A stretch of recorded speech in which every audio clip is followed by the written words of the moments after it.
क्या आपको भी कोई पर्टिकुलर स्टॉक बहुत पसंद है, आप चाहते हैं कि उसमें थोड़ा थोड़ा करके आप पैसा लगाते रहें लॉन्ग टर्म के लिए, आपके फ्यूचर के लिए या आपके बच्चों के फ्यूचर के लिए?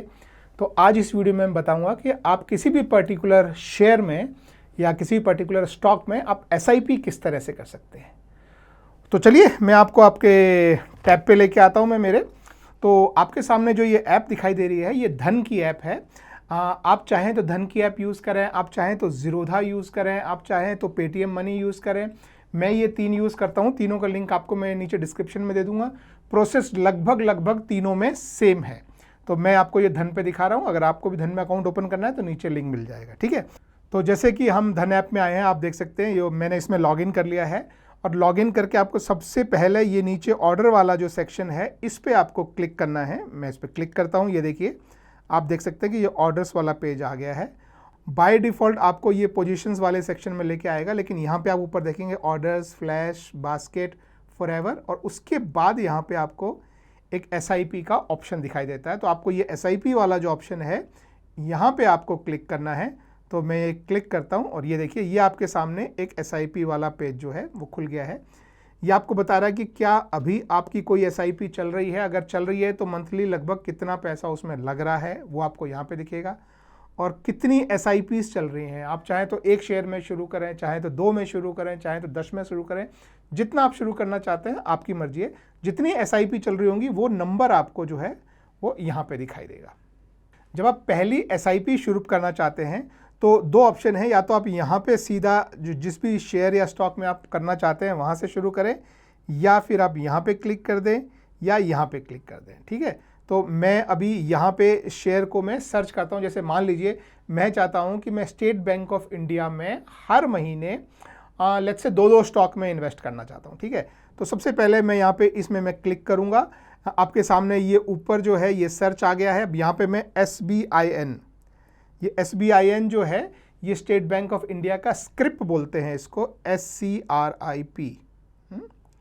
तो या तो आप ये स्क्रिप यहाँ पे लिख दीजिए, अगर स्क्रिप नहीं मालूम हो तो आप पूरा नाम भी लिख सकते हैं, जैसे कि स्टेट बैंक अगर मैं लिखूँगा तो देखिए ये आपके सामने ये ऑप्शन आ गया।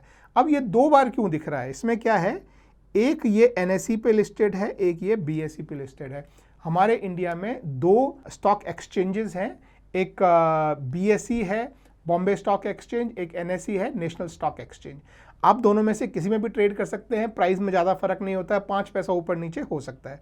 तो इनमें से कोई भी जो आपको पसंद हो। नॉर्मली NSE में ज़्यादा ट्रांजेक्शन होते हैं, BSE में थोड़े कम ट्रांजेक्शन होते हैं, तो मैं नॉर्मली NSE प्रेफर करता हूँ। तो मैं ये NSE में यहाँ पे ये प्लस का जो साइन है इस पर मैं क्लिक कर देता हूँ इस तरीके से।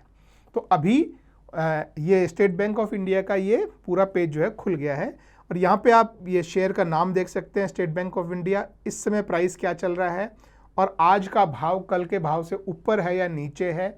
ये परसेंटेज में भी दिखाता है, क्वांटिटी में भी दिखाता है, तो ऊपर नीचे।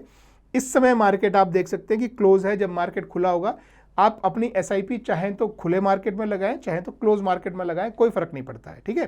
तो अभी जैसे क्लोज मार्केट है, अभी 3:59 मतलब 4 बजने वाले हैं अभी, ठीक है।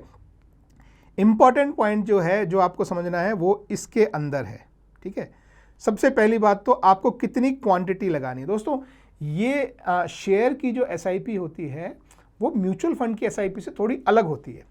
म्यूचुअल फंड में क्या होता है, जब आप एसआईपी करते हो तो एक फिक्स अमाउंट डिसाइड करते हो कि भाई मेरे को हर महीने 1000 रुपये की एसआईपी करनी है, ठीक है। तो 1000 रुपये में वो आपको यूनिट्स मिलती है म्यूचुअल फंड की, वो जैसे 3.456, 10.214 इस तरह की यूनिट मिलती है। लेकिन शेयर में पार्शल यूनिट नहीं होता है, यानी आपको 1.5 शेयर नहीं मिल सकते हैं, आपको या तो 1 शेयर मिलेगा या 2 शेयर मिलेंगे। तो हमेशा म्यूचुअल फंड में आपको नंबर ऑफ शेयर यानी क्वांटिटी आपको जो है वो डिसाइड करनी होती है। जैसे मेरे केस में मैंने आपको बोला कि मुझे 2 करनी है, तो मैं प्लस पे यहाँ दबा के और मैंने इसको 2 कर लिया, ठीक है। ये मार्केट का मतलब है कि आप प्राइस नहीं बता सकते हैं, मतलब जो भी डेट आप बताएंगे उस डेट में जो भी प्राइस चल रहा होगा उस समय पे ये 2 शेयर आपके लिए खरीद के रख लेगा। तो ये मार्केट का मतलब सिर्फ ये है कि इसमें आप लिमिट प्राइस नहीं बता सकते, आपके मार्केट प्राइस पे ही खरीदा जाएगा, ठीक है। तो ये तो होगी पहली हमारी क्वांटिटी और प्राइस, ठीक है। अब उसका शेड्यूल है कि आप डेली करना चाहते हैं, वीकली करना चाहते हैं या मंथली करना चाहते हैं। मैं चाहता हूं कि मेरी एसआईपी मंथली हो, तो मैं ये मंथली सेलेक्ट कर दूंगा, ठीक है। और क्वांटिटी आपके सामने जो है वो 2 ही है, और आज के प्राइस के हिसाब से वो बता रहा है कि कितना पैसा लगेगा। लेकिन दोस्तों फिर मैं बता दूं कि इसका मतलब ये नहीं है कि हर महीने इतना ही पैसा लगेगा। आपकी हर महीने 2 क्वांटिटी खरीदी जाएगी। अगर प्राइस गिर के मान लो 600 रुपये पे आ गया अगले महीने जब SIP आ रही है, तो आपका सिर्फ 1200 रुपये लगेगा। लेकिन अगर प्राइस चढ़ के मान लीजिए 700 रुपये पे चला गया तो आपका 1400 रुपये लगेगा।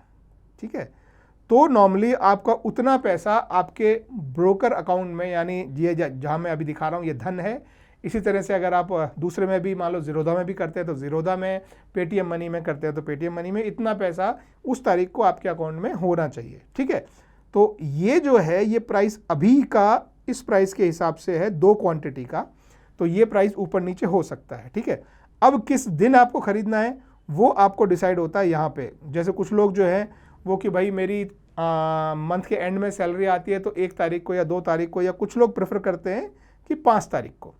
तो जब सैलरी आ जाती है उसके बाद कंफर्टेबली 5 से पहले 100% सैलरी आ जाती है, तो 5 तारीख को जो है वो SIP होनी चाहिए। तो ये आपने जो है आपने क्वांटिटी, प्राइस एक्चुअली आपने नहीं डाला, मार्केट का है, और किस डेट को आपको चाहिए वो आपने यहाँ पे मेंशन कर दिया। तो अभी देखिए ये नीचे आपको बता रहा है कि stock SIP order will be send to exchange on schedule and executed at market price, मतलब इस डेट को मार्केट प्राइस पर आपका ऑर्डर जो है वो एग्जीक्यूट होगा। ठीक है, अब ये करने के बाद आप जो है वो यहाँ पे सेटअप SIP पे आप क्लिक करेंगे और आप देखेंगे कि आपकी SIP सेटअप हो गई है। ये एक स्टेप हुई है। मैं थोड़ा सा आपको और समझाता हूँ। SIP हमेशा आपके हर महीने जाएगी। अब आपको पता लग गया कि आपने 5 तारीख की SIP सेट कर दी है। आपको SIP यहाँ पे ये दिख रहा है, स्टेट बैंक ऑफ इंडिया है, मंथली है, और 5 तारीख को जाती है और NSE में एग्जीक्यूट होती है। अप्रॉक्सीमेटली आपको इस प्राइस पे इतना रुपये लगेगा। प्राइस ऊपर नीचे जाएगा तो ये प्राइस आपका चेंज होता रहेगा।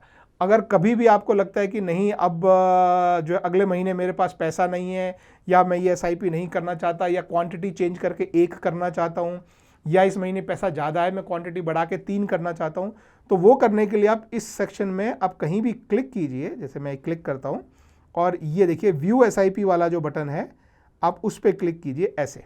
ठीक है, तो आप आपकी SIP को एडिट कर सकते हैं। जैसे मान लीजिए आप चाहते हो कि नहीं इस महीने पैसा कम है, मैं चाहता हूँ कि मैं क्वांटिटी को कम करके 1 कर दूँ, तो उसके लिए आपको ये नीचे जो एडिट SIP है आपको इस पर क्लिक करना है, ये एडिट SIP।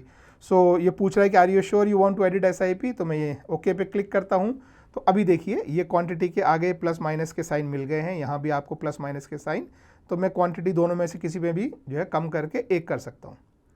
तो अभी वो इसके हिसाब से प्राइस दिखा रहा है। डेट वही है, आप चाहें तो डेट भी चेंज कर सकते हैं। मैं 5th की बजाय चाहता हूँ कि 6th को SIP हो, और फिर मैं इसको ओके कर देता हूँ नीचे। तो ये SIP अब फिर से सेटअप हो गई, और अब आप देखेंगे कि आपके शेयर्स की क्वांटिटी 1 है और डेट चेंज होके 6th हो गई है। आपको कभी भी लगता है कि नहीं अब ये SIP मुझे जितनी करनी थी वो कंप्लीट हो गई है, अब मुझे उसे जो बंद कर देना है, तो आपको फिर यहाँ व्यू SIP पे क्लिक करना है इस तरीके से, और ये नीचे दोस्तों आपको डिलीट SIP का जो ऑप्शन आता है आपको इस पर क्लिक करना है। डिलीट SIP ये आपसे कंफर्म करेगा कि आप सच में SIP डिलीट करना चाहते हैं।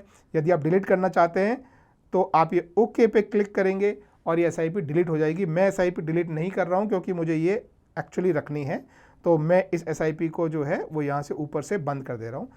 तो ये दोस्तों आप देख सकते हैं मेरी SIP आपके सामने जो है लग गई है। 6 तारीख को ये अपने आप एग्जीक्यूट हो जाएगी। लेकिन किसी भी दिन अगर मुझे ये शेयर जो है वो अचानक मान लो मुझे लगता है कि भाई स्टेट बैंक ऑफ इंडिया का भाव नीचे गिर गया है और मुझे अभी कभी ये शेयर खरीदना है, तो मैं यहाँ पे क्लिक करके भी मैं ये शेयर खरीद सकता हूँ। लेकिन मुझे वो नहीं करना है। हर तारीख को 6 तारीख को जो है वो अपने आप एक share state bank of India का खरीदा जा सकता है। ये मैंने मंथली दिखाया है, आप चाहें तो वीकली भी कर सकते हैं। तो दैट इज़ इट दोस्तों। आई होप वीडियो हेल्पफुल रहा हो। अगर हेल्पफुल रहा हो तो एक थम्स अप जरूर देना और चैनल को सब्सक्राइब करना। Bye bye.